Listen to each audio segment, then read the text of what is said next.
Hello বন্ধুরা, আমি একটা কেকের রেসিপি নিয়ে চলে এসেছি। চকলেট কেক, যার জন্য নিচ্ছি cocoa powder, vanilla essence, baking soda, baking powder, নিচ্ছি সুজি 2/3 কাপ সুজি, ভিনেগার, দুধ, তেল, চিনি আর নিচ্ছি আটা আর সুজি দিয়ে আজকে করছি কেকটা।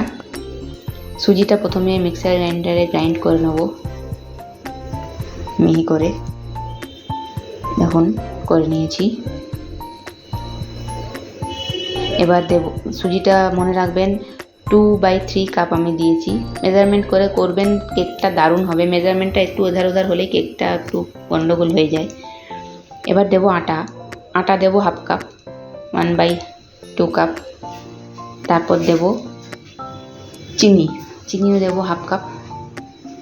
চিনিটা গুঁড়ো করে নেব, চিনিটা গুঁড়ো করে দিয়ে দিলাম। এরপর দিচ্ছি কোকো পাউডার দিব 2 চামচ। 1 চামচ দিলাম, আরেক চামচ দেবো, 2 চামচ দেবো। দেওয়ার পর এগুলো ভালো করে মিশিয়ে নেব। মেশানো তো দেখছি যে একটু দানা দানা আছে, তাই এটা আবার চেলে নিলাম। চেলে যেই গুঁড়োটা থাকলো সেটাকে আবার মিহি করে বেটে গুঁড়ো করে নিলাম, আরও মিহি করে নিলাম, নিয়ে ঢেলে দিলাম। এবার এতে আরও বাকি ইনগ্রিডিয়েন্টসগুলো মেশাবো। দেবো বেকিং পাউডার দিচ্ছি 1 চামচ, দেখুন টেবিল চামচ, 1 টেবিল চামচ দিলাম বেকিং পাউডার। আর হাফ চামচ দিচ্ছি বেকিং সোডা, আর একটুখানি নুন দিচ্ছি, জাস্ট একটুখানি নুনটা দিলে কেকটার টেস্টটা খুব সুন্দর হয়। এবার দেখুন হাফ কাপ আমি দুধ নিয়েছি আর হাফ কাপ নিয়েছি ভিনেগার। এই দুধটার মধ্যে ভিনেগারটা দিয়ে দেবো এবং একটু গুলিয়ে নেব। হয়ে গেল বাটার মিল্ক। একটুখানি রেখে দেবো 2-3 সেকেন্ড। তারপর এই বাটার মিল্কটা দিয়ে বাটার মিল্কটা হয়ে গেছে, আমি দিয়ে দিলাম। তো এই জায়গাটা অনেক গুরুত্বপূর্ণ, যে এটা দেওয়ার সঙ্গে সঙ্গে তেল আর দুধ একসাথে দিচ্ছি আমি। এটা জলদি করে নাড়তে হবে, মেশাতে হবে, নয়তো এটা দানা দানা হয়ে যাবে। তো সেই জন্য আমি জলদি করে মিশিয়ে নিলাম। দেখুন এখনও আর ঠিক আছে, অনেকটা বেশি, আর একটু পাতলা করতে হবে। তাই জন্য আমি আর একটুখানি দুধ দিলাম।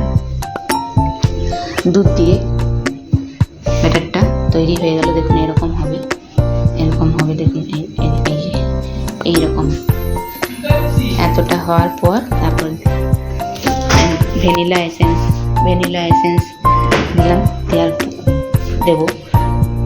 দিচ্ছি ভ্যানিলা এসেন্সটা দিয়ে নাড়িয়ে মিশিয়ে নিয়ে ভালোভাবে ওটা আমি কেক টিনে বেক করতে বসিয়ে দেবো। ওদিকে দেখলাম যে আমি প্রিহিট করতে বসিয়ে দিয়েছি। আর এখানে কেক টিনটাতে আমি অয়েল গ্রিস করে নিলাম। আর দেখুন কি সুন্দর হয়েছে।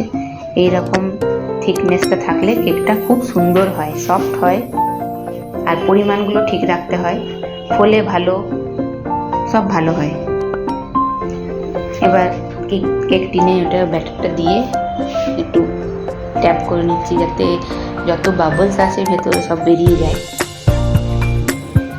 তারপর এটা আমি বেক করতে বসিয়ে দেবো।